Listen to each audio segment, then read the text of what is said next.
नमस्कार। दोपहर 12 बजे के समाचारों में आपका स्वागत है। मैं हूं मोनिका चौहान और समाचारों में सबसे पहले नजर डालते हैं हेडलाइंस पर।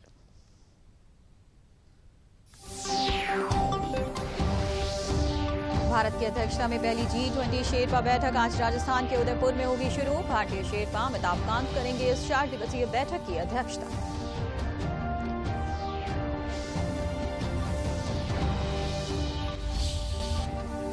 इक्यावनवां भारतीय नौसेना दिवस आज प्रधानमंत्री ने नौसैनिकों को दी बधाई। विशाखापत्तनम में आयोजित नौसेना के परिचालन प्रदर्शन समारोह में भाग लेंगी राष्ट्रपति।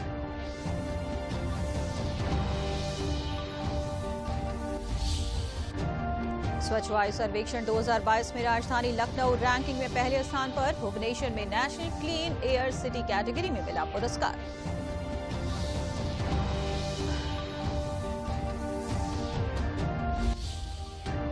गुजरात विधानसभा के दूसरे चरण के लिए कल शाम थम गया प्रचार। दूसरे चरण की 93 सीटों पर 5 दिसंबर को होगा मतदान।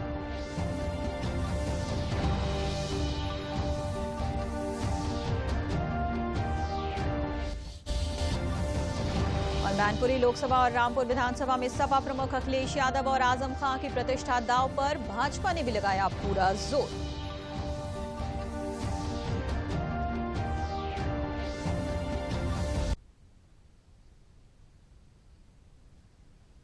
और अब समाचार विस्तार से। भारत की अध्यक्षता में पहली G20 शेरपा बैठक आज राजस्थान के उदयपुर में शुरू होगी। 4 दिवसीय इस बैठक की अध्यक्षता भारतीय शेरपा अमिताभ कांत करेंगे। इसमें यूरोपीय संघ और विशेष आमंत्रित 9 देशों सहित 19 देशों के प्रतिनिधि भाग लेंगे।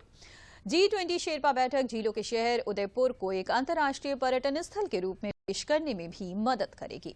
भारत ने इस महीने की पहली तारीख को औपचारिक रूप से G20 की अध्यक्षता ग्रहण की। मेजबान राष्ट्र के रूप में ये नई दिल्ली में होने वाली अगले साल की शिखर बैठक का एजेंडा तय करेगी। G20 समूह वैश्विक सकल घरेलू उत्पाद का लगभग 85%, विश्व जनसंख्या का लगभग 2/3 और वैश्विक व्यापार का 75% से अधिक का प्रतिनिधित्व करता है।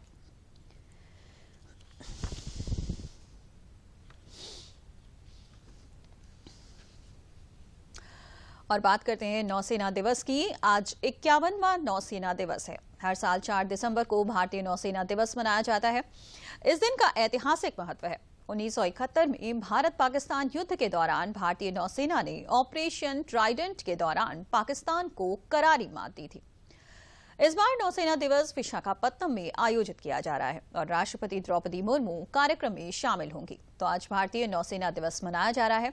इस अवसर पर आज दिल्ली में स्थित नेशनल वॉर मेमोरियल पर नौसेना प्रमुख admiral R Harikumar, CDS general Anil Chauhan और एयरफोर्स के air chief marshal V R. Chaudhari और vice army chief lieutenant general V S. Raju ने श्रद्धांजलि अर्पित की। नौसेना प्रमुख एडमिरल आर हरिकुमार ने कहा कि नौसेना की राष्ट्र निर्माण में महत्वपूर्ण भूमिका है। उन्होंने कहा कि भारतीय नौसेना देश की समुद्री सीमाओं की प्रहरी है।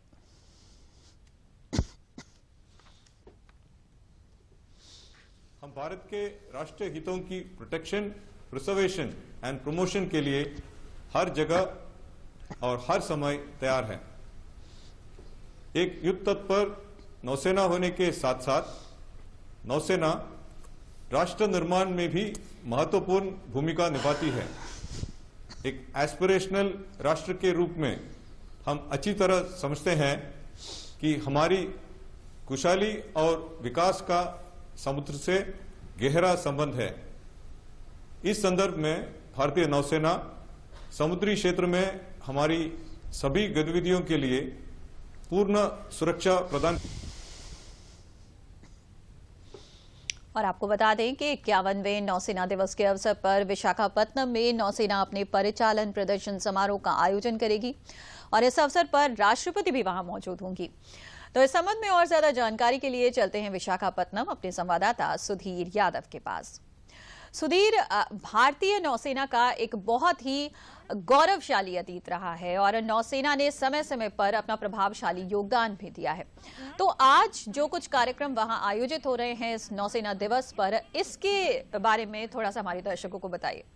बिल्कुल मोनिका, देखिए ट्रेडिशनली जो नेवी डे का फंक्शन है वो दिल्ली में आयोजित होता रहा है। पहली बार ऐसा हो रहा है जब ये सिर्फ दिल्ली से बाहर विशाखापत्तनम में आयोजित किया जा रहा है। और जी। तीनों सेनाओं की जो सुप्रीम कमांडर हैं राष्ट्रपति द्रौपदी मुर्मू, वो यहाँ इस कार्यक्रम में मौजूद रहेंगी।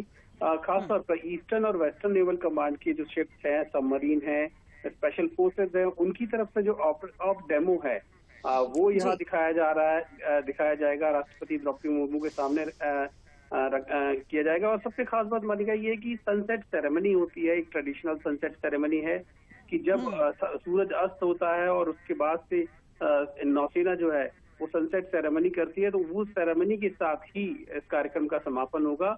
और जो एंकरेज किए हुए सामने शिप्स होंगे, समुद्र के तट पर जो स्थल है उसके ठीक सामने नौसेना के शिप्स होंगे, उनको भी इल्यूमिनेट किया जाएगा। तो ये समारोह रहेगा। और खास तौर पर जिस तरीके की आपने बात कही कि बहुत अपने आप में लगातार नौसेना ने अपनी जोहारी क्षमताएं और जब भी देश को जरूरत पड़ी है अपनी जो चीजें सिद्ध की है, तो वो अपने आप में खासा मायने हैं इन चीजों का। जी मोनिका। बिल्कुल। और आज भारतीय नौसेना दिवस हम मना रहे हैं और जाहिर है कि जब भारतीय सेना की बात होती है ना, तो हर देशवासी का सीना बिल्कुल चौड़ा हो जाता है। देशवासियों में, वहां के लोगों में कितना उत्साह देख रहे हैं आप आज के दिन को लेकर?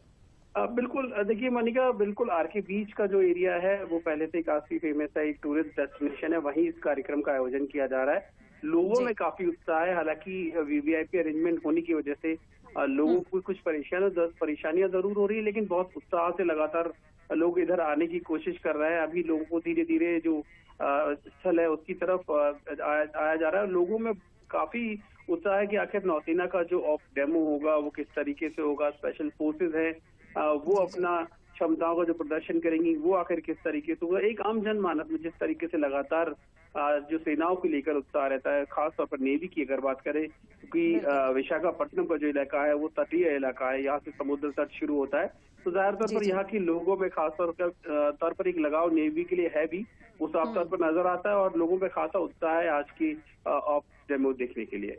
जी, बहुत बहुत शुक्रिया सुधीर इस पूरी जानकारी के लिए। और अब बढ़ते हैं समाचारों में आगे। स्वच्छ वायु सर्वेक्षण 2022 की संपूर्ण रैंकिंग में लखनऊ ने देश भर के बड़े शहरों को पीछे छोड़ते हुए पहला स्थान हासिल किया है। National clean air city category में 10 लाख से अधिक आबादी वाले शहरों में प्रयागराज दूसरे और वाराणसी नगर निगम तीसरे स्थान पर रहा। कभी देश में सबसे प्रदूषित शहरों में शुमार रहने वाले मुरादाबाद ने 10 लाख से कम आबादी वाले शहरों की रैंकिंग में पहला स्थान प्राप्त किया है। शनिवार को भुवनेश्वर में आयोजित एक समारोह में केंद्रीय पर्यावरण एवं वन मंत्री भूपेंद्र यादव, राज्य मंत्री अश्विनी चौबे ने महापौर संयुक्ता भाटिया और नगर आयुक्त को पुरस्कृत किया। सम्मान सहित 1 करोड़ 50 लाख रुपए की राशि का चेक भेंट किया। स्वच्छ वायु सर्वेक्षण के आधार पर वायु गुणवत्ता लक्ष्यों को पूरा करने के साथ ही सुधारात्मक निवारक और शमन कार्यों के संचालन में बेहतर प्रदर्शन करने वाले देश के 9 शहरों को नेशनल क्लीन एयर सिटी पुरस्कार दिया गया। नेशनल क्लीन एयर प्रोग्राम के तहत देश भर के 174 शहरों का अलग अलग बिंदुओं पर सर्वे किया गया था। सोशल मीडिया ने भी प्रदेश को स्वच्छ और सशक्त प्रदेश बनाने की योगी सरकार की मुहिम को जबरदस्त समर्थन दिया है। शनिवार को ट्विटर पर हैशटैग स्वच्छ यूपी सशक्त यूपी टॉप ट्रेंडिंग में शुमार हो गया।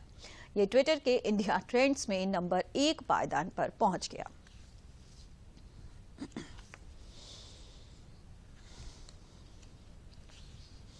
और अब आइए देखते हैं उत्तर प्रदेश उपचुनाव से जुड़ी खबरें।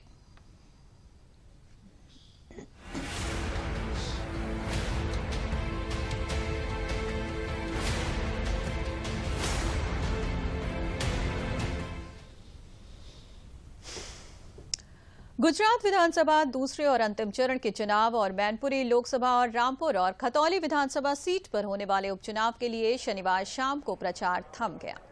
इन सीटों पर मतदान 5 दिसंबर और मतगणना 8 दिसंबर को होगी। मुलायम सिंह यादव के निधन से मैनपुरी लोकसभा सीट और आजम खां को सजा सुनाए जाने से रामपुर और पूर्व विधायक विक्रम सैनी की सदस्यता रद्द होने के बाद खतौली विधानसभा सीट रिक्त हुई है।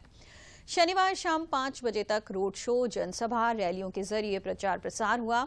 मैनपुरी और रामपुर सीट पर सपा की प्रतिष्ठा दांव पर है। मैनपुरी में डिंपल यादव और रामपुर में सपा ने आसिम राजा को प्रत्याशी बनाया है। समाजवादी पार्टी इन दोनों सीटों को जीतने में कोई कसर नहीं छोड़ना चाहती।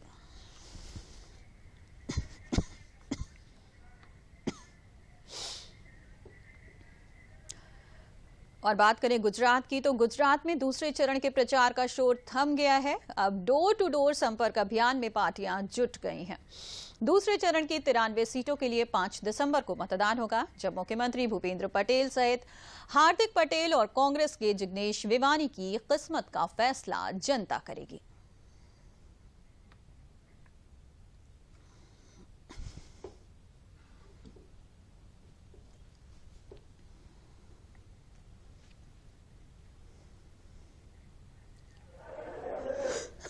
गुजरात में नर्मदा कैनाल के जरिए पानी पहुंचाए जाने की उपलब्धि पर बनाए रखना चाहती है। वहीं कांग्रेस पूरा दमखम लगा रही है कि भाजपा को सत्ता से कैसे बाहर किया जाए। दोनों दलों की सीधी टक्कर के बीच राज्य की राजनीति में नई नवेली पार्टी आम आदमी पार्टी भी दम ठोंक रही है।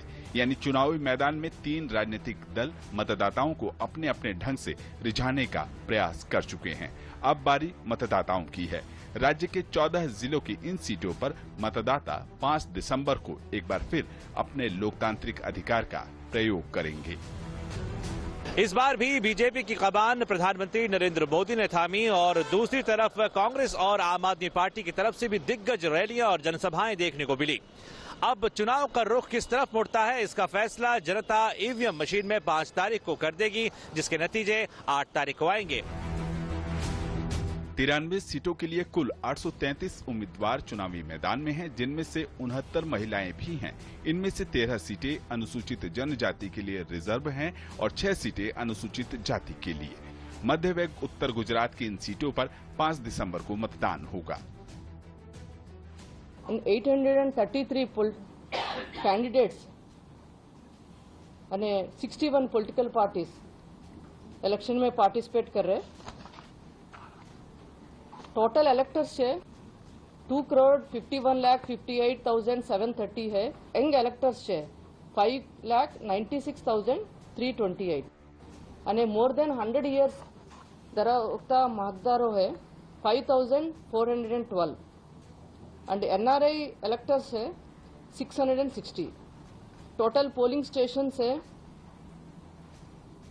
लोकेशन से 14,975 एंड टोटल पोलिंग स्टेशन 26,409। सबकी निगाहें अहमदाबाद की 21 विधानसभा सीटों पर लगी हुई है, जिसमें मुख्यमंत्री भूपेंद्र पटेल की घाट लोडिया सीट भी शामिल है। पटेल का मुकाबला विपक्षी कांग्रेस के उम्मीदवार यमी याज्ञिक से माना जा रहा है। इसके अलावा अहमदाबाद की बीरमगांव की सीट पर भाजपा उम्मीदवार हार्दिक पटेल का मुकाबला कांग्रेस उम्मीदवार लाखाभाई भारवाड़ से है। वहीं बडगाम से कांग्रेस के जिग्नेश मेवानी चुनावी मैदान में है और मुकाबले में भाजपा के मनीलाल बघेला। बड़ोदरा शहर से भाजपा की मनीषा वकील का मुकाबला कांग्रेस के गुणवंतरी परमार से है और गांधीनगर दक्षिण से भाजपा के टिकट पर अल्पेश ठाकुर भी चुनावी मैदान में हैं। गुजरात चुनाव का दूसरा चरण भारतीय जनता पार्टी और कांग्रेस दोनों के लिए ही करो और मरो का चरण है। कारण उत्तर गुजरात में जहां 2017 में कांग्रेस पार्टी भारतीय जनता पार्टी पर भारी पड़ी थी, तो वहीं मध्य गुजरात में भारतीय जनता पार्टी ने कांग्रेस पार्टी को बुरी तरीके से परास्त किया था। वहीं गोधरा, धोलका और मानसा सीटों पर भी नजर होगी। आदिवासी वोटर्स के लिहाज से काफी महत्वपूर्ण है और सभी पार्टियों ने आदिवासी मतदाताओं को लुभाने के लिए जीतोड़ मेहनत की है। अब देखना होगा कि 5 दिसंबर को होने वाले चुनाव में आदिवासी वोटर्स का रुझान किस तरफ जाता है। साल 2017 के विधानसभा चुनाव में इन 93 सीटों में से भाजपा को कुल 51 सीटें मिली थी, जबकि कांग्रेस के हिस्से में 39 और निर्दलियों ने 3 सीटों पर बाजी मारी थी। राज्य विधानसभा में कुल 182 सीटें हैं, जिनमें से 89 सीटों पर 1 दिसंबर को मतदान हो चुका है। गुजरात विधानसभा चुनाव के नतीजे 8 दिसंबर को आएंगे। और जैसा कि आप जानते हैं, गुजरात विधानसभा के कल होने वाले दूसरे चरण के लिए 93 सीटों पर वोट डाले जाएंगे। इसी के साथ मतदान की जो प्रक्रिया है वो भी संपन्न हो जाएगी और 8 तारीख को मतों की गणना होगी। गुजरात चुनाव में सत्तारूढ़ पार्टी भारतीय जनता पार्टी और कांग्रेस के बीच में हमेशा सीधा संघर्ष होता रहा है, लेकिन इस बार आम आदमी पार्टी ने इसे त्रिकोणीय बनाने की कोशिश जरूर की है। तो आइए बात करते हैं अहमदाबाद में मौजूद हमारे संवाददाता धीरज कुमार से। धीरज, पहले दौर का मतदान हो चुका है और दूसरे दौर में कल मतदान होना है। सारी राजनीतिक पार्टियां जितनी भी हैं वो पूरा जोर लगा रही हैं। तो सबसे पहले तो आपसे ये जानना चाहेंगे कि शांतिपूर्ण मतदान हो, निष्पक्ष मतदान हो, इसके लिए क्या कुछ तैयारियां की गई हैं दूसरे चरण के लिए? बिल्कुल आपने सही कहा। जो मतदान की जो प्रक्रिया है वो पूरी की जा रही है और दूसरे चरण में जो है वो 93 विधानसभा क्षेत्र आते हैं। और मैं आपको बता दूं कि ये जो विधानसभा क्षेत्र है, इन विधानसभा क्षेत्रों में लगभग 69 महिलाएं, कुल 833 उम्मीदवार मैदान में है और 833 उम्मीदवार में से 69 महिलाएं भी चुनावी मैदान में हैं, शामिल हैं। और अगर हम 93 सीटों की अगर हम बात करें तो 93 सीटों में 13 सीटें अनुसूचित जनजाति के लिए आरक्षित है और 6 सीटें अनुसूचित जनजाति के लिए आरक्षित है। और दूसरे चरण के अगर हम मतदान की बात करें तो दूसरे चरण के मतदान में कई ऐसे जिले हैं जैसे कि पंचमहल जिले हैं, नर्मदा जिले हैं, छोटा उदयपुर है और ये सभी ऐसे जिले हैं जो कि आदिवासी बहुल इलाके हैं। और इन इलाकों में मतदान प्रक्रिया को कैसे सुचारू और व्यवस्थित तरीके से किया जाए, इसकी पूरी की पूरी तैयारी चल रही है। अभी हम अहमदाबाद में मौजूद हैं और अभी मैं पूरा डेटा तो पूरा आंकड़ा मैं आपके सामने नहीं रख सकता हूं कि कितने डिप्लॉयमेंट हुए हैं, क्योंकि अभी मैं चुनाव आयोग का जो कार्यालय है वहां तक मैं पहुंचा हूं और यहाँ पे मैं देख पा रहा हूं, जैसा कि मैं अपनी नजरों से देख पा रहा हूं कि यहाँ पे वीवीपैट का वितरण वो किया जा रहा है। यहाँ पे एक कॉलेज, स्थानीय कॉलेज है अहमदाबाद का, कॉलेज में वीवीपैट के लिए वहाँ मशीनें रखी गई है और यहाँ से चुनाव आयोग जो यहाँ जो बूथ संख्या बने हुए हैं और उस बूथ संख्या के आधार पर वीवीपैट का वितरण किया जा रहा है। और चुनाव आयोग ये सुनिश्चित कर रहा है कि कल सुबह जबकि यहाँ के 21 विधानसभा, अहमदाबाद के 21 विधानसभा क्षेत्र हैं, 21 विधानसभा क्षेत्र में सुबह 8 बजे से जबकि ये वोटिंग शुरू होगी तो उस वोटिंग के लिए तमाम जो तैयारी है उस तैयारी को अंतिम रूप दिया जा रहा है। डिप्लॉयमेंट किए जा रहे हैं, सुरक्षा बल की भी तैनाती की जा रही है, स्थानीय पुलिस को लगाया जा रहा है। और सबसे अहम अभी जो मैं देख पा रहा हूँ उसमें सबसे अहम यही है कि जो वीवीपैट और ईवीएम की जो मशीनें हैं वो जो उम्मीदवार हैं जो जिनको ये जिम्मेवारी दी गई है कि वो सुरक्षित मतदान कराएं, उनको ये सौंपी जा रही है। अच्छा धीरज, 8 तारीख को मतगणना होनी है और जितने भी राजनीतिक दल हैं वो सब जोर लगा रहे हैं। जाहिर है जनता का फैसला 8 तारीख को पता चल ही जाएगा। त्रिकोणीय मुकाबला भी इस बार है, ऐसा सुनने में आ रहा है।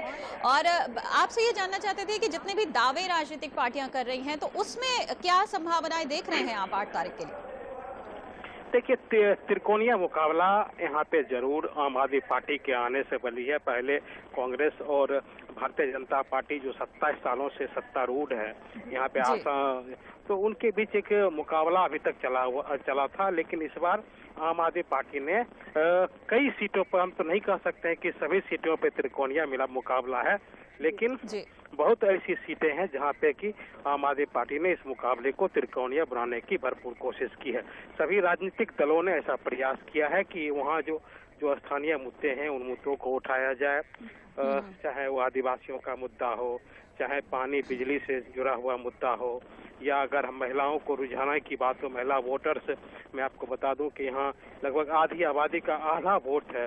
तो हर पार्टियों ने ये कोशिश की है कि महिला आबादी को भी कैसे अपनी तरफ खींचा जाए।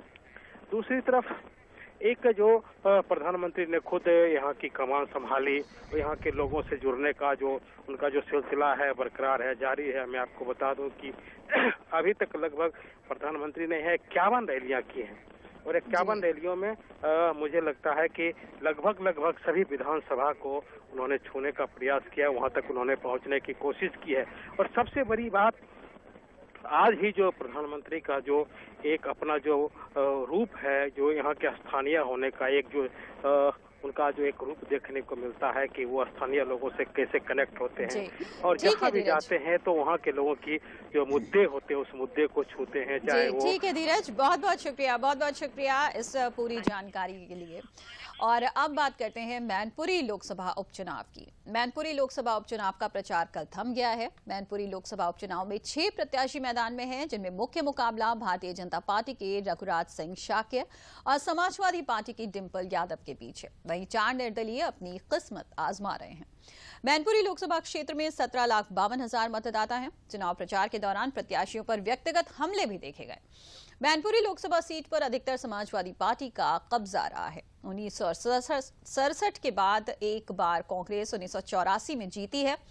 वहीं समाजवादी पार्टी या फिर उसकी विचारधारा से मिलते हुए प्रत्याशी यहां से जीतते रहे हैं। भारतीय जनता पार्टी और समाजवादी पार्टी ने प्रचार में अपनी पूरी ताकत झोंक दी है। दोनों ही पार्टियों ने अपनी अपनी जीत के दावे किए हैं। 5 दिसंबर को वोट पड़ने के बाद पता चलेगा कि कमल खिलेगा या फिर साइकिल दौड़ेगी।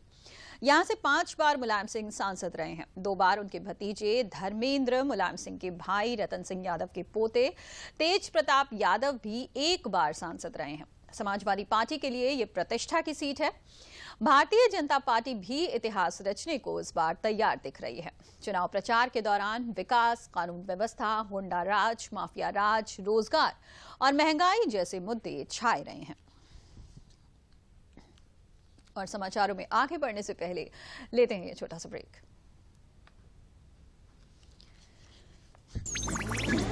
डिजिटल बैंकिंग का है जमाना, टाइम है बचाना। डिजिटल बैंकिंग है आसान, करो चाहे कोई भुगतान, एनी टाइम एनीवेयर, सेफ है, फास्ट है, हर पेमेंट उंगलियों पे सेट है। लेन देन के हैं ऑप्शंस कई, IMPS, NEFT, UPI भी।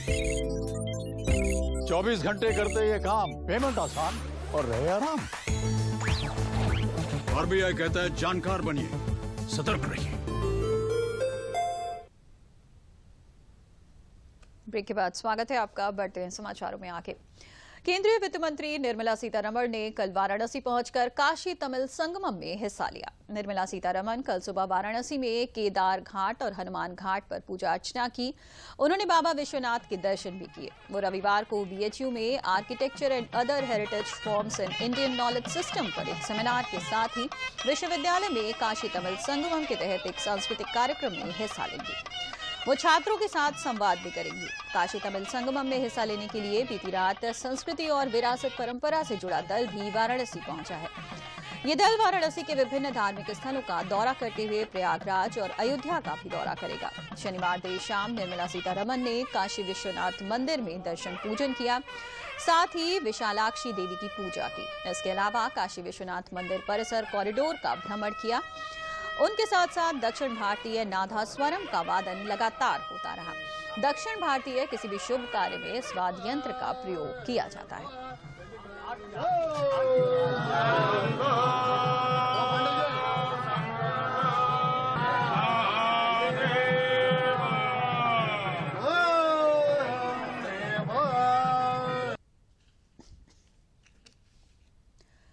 विश्व दिव्यांग दिवस पर कानपुर देहात के अकबरपुर में दिव्यांग बच्चों की खेलकूद प्रतियोगिता और सांस्कृतिक कार्यक्रमों का आयोजन किया गया।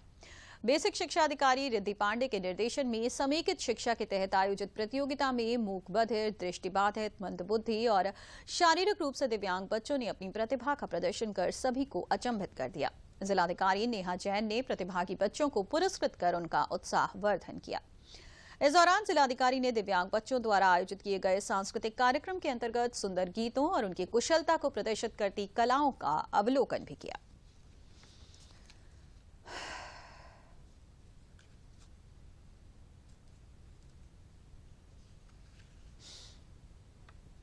एक कल्मिनेशन प्रोग्राम हुआ है जिसमें जिले भर के जितने भी हमारे स्पेशल चिल्ड्रन हैं, जितने भी चिल्ड्रन विद स्पेशल नीड्स हैं, उन्होंने पार्टिसिपेट किया है। बहुत अच्छी बच्चों ने रंगोली बनाई है, बहुत अच्छा इन्होंने प्रतिभा का प्रदर्शन किया है और ये प्रूफ किया है कि अगर आपको कुछ भी पाना है तो कोई भी आपकी कोई भी शारीरिक अगर कमी है तो वो बाधा नहीं है और जो लोग विकलांग हैं वो वाकई में दिव्यांग है। इस बात को इन्होंने यहाँ पे फलीभूत करके दिखाया। मैं आज यहाँ पे दिव्यांगजन दिवस पे आई हूँ, मुझे यहाँ पे बहुत अच्छा लगा और मैं चाहती हूँ कि यहाँ पर ऐसे कार्यक्रम अक्सर होते रहें क्योंकि हम लोगों को इससे आगे बढ़ने का प्रोत्साहन मिलता है। तो मैं चाहती हूँ कि इस तरह के प्रोग्राम हर साल होते रहें। चंदौली के सदर ब्लॉक परिसर में कल समाज कल्याण विभाग द्वारा संचालित मुख्यमंत्री सामूहिक विवाह योजना के अंतर्गत केंद्रीय भारी उद्योग मंत्री और स्थानीय सांसद डॉक्टर महेंद्र नाथ पांडे, मुगलसराय विधायक रमेश जायसवाल और जिलाधिकारी ईशा दुहन की मौजूदगी में संपन्न हुआ, जिसमें वैदिक मंत्रोच्चार के साथ 51 जोड़ों का विवाह कार्यक्रम और 2 जोड़ों का काजी ने निकाह करवाया। केंद्रीय मंत्री डॉक्टर महेंद्र नाथ पांडे ने सभी जोड़ों को विवाह प्रमाण पत्र सौंपा और उन्हें नव दाम्पत्य जीवन की शुभकामनाएं दी। कार्यक्रम को संबोधित करते हुए केंद्रीय मंत्री ने कहा कि केंद्र और प्रदेश सरकार द्वारा संचालित जन कल्याणकारी योजनाओं का लाभ अधिक से अधिक लोगों को दिया जा रहा है। उन्होंने कहा कि सरकार गरीबों के कल्याण के लिए कृत संकल्पित है।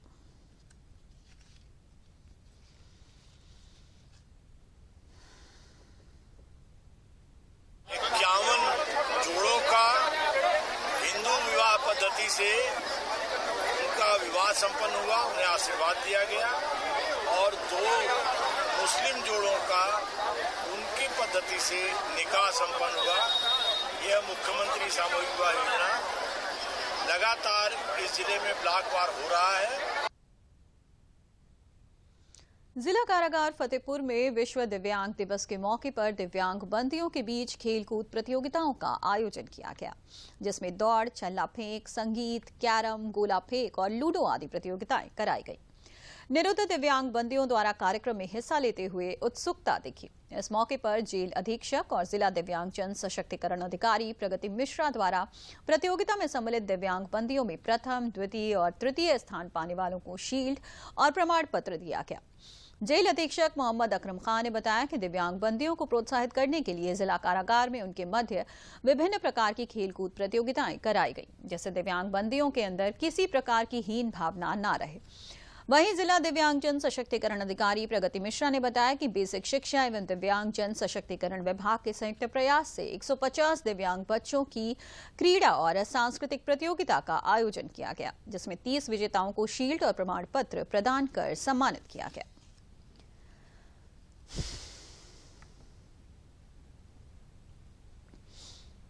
कारागार में निरुद्ध दिव्यांग बंदियों के बीच में विभिन्न प्रकार की खेलकूद प्रतियोगिताओं का आयोजन किया गया। उनको प्रमाण पत्र और पुरस्कार दिए गए और इस प्रतियोगिता को आयोजित कराने का मकसद ये होता है कि दिव्यांग बंदी भी अपने अंदर किसी प्रकार की हीन भावना ना रखें। दिव्यांग बंदियों को सर्टिफिकेट, ट्रॉफी और कुछ हाइजीन के प्रोडक्ट्स भी दिए गए हैं। इसके साथ ही दिव्यांगजन सशक्तिकरण विभाग एवं बेसिक शिक्षा विभाग द्वारा स्पोर्ट्स स्टेडियम में 150 दिव्यांग बच्चों का स्पोर्ट्स कंपटीशन ऑर्गेनाइज किया गया था, और जिसमें 30 दिव्यांग बच्चे विजेता। प्रदेश की अर्थव्यवस्था को 10 खरब अमेरिकी डॉलर बनाने के लिए प्रदेश में 10 से 12 फरवरी तक ग्लोबल इन्वेस्टर्स समिट का आयोजन किया जाएगा, जिसमें प्रदेश के प्रत्येक जिले की अपनी अलग भूमिका होगी। ग्लोबल इन्वेस्टर्स समिट के आयोजन से पहले राष्ट्रीय और बहुराष्ट्रीय कंपनियों ने प्रदेश में निवेश के लिए उत्साह दिखाया है। सरकार समिट के माध्यम से 10 लाख करोड़ रुपए के निवेश का लक्ष्य रख रही है। दूरदर्शन से बात करते हुए रायबरेली जिले की उद्योग उपायुक्त नेहा सिंह ने बताया कि रायबरेली जिले को 500 करोड़ निवेश का लक्ष्य प्रदेश सरकार द्वारा दिया गया है, जिसमें लगभग 40% लक्ष्य पूरा कर लिया गया है। शेष के लिए प्रयास जारी है। वहीं लोगों ने बताया कि प्रदेश सरकार ने उद्योगों के प्रति सकारात्मक माहौल तो बनाया ही, इसके साथ ही इन्वेस्टर्स समिट के माध्यम से उद्योग भी स्थापित।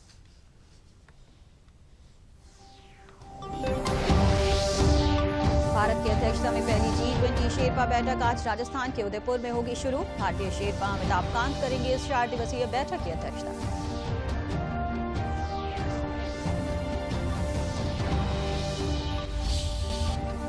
इक्यावनवां भारतीय नौसेना दिवस आज। प्रधानमंत्री ने नौसैनिकों को दी बधाई। विशाखापत्तनम में आयोजित नौसेना के परिचालन प्रदर्शन समारोह में भाग लेंगी राष्ट्रपति।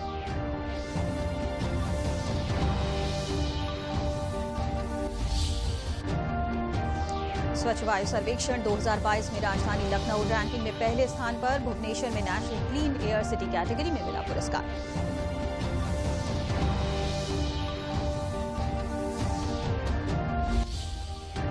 गुजरात विधानसभा के दूसरे चरण के लिए कल शाम थम गया प्रचार। दूसरे चरण की 93 सीटों पर 5 दिसंबर को होगा मतदान।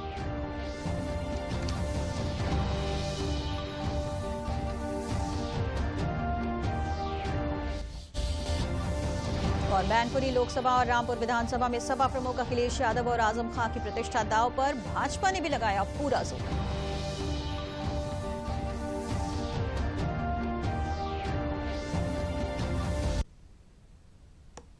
और इस बुलेटिन में फिलहाल इतना ही। इजाजत दीजिए, नमस्कार।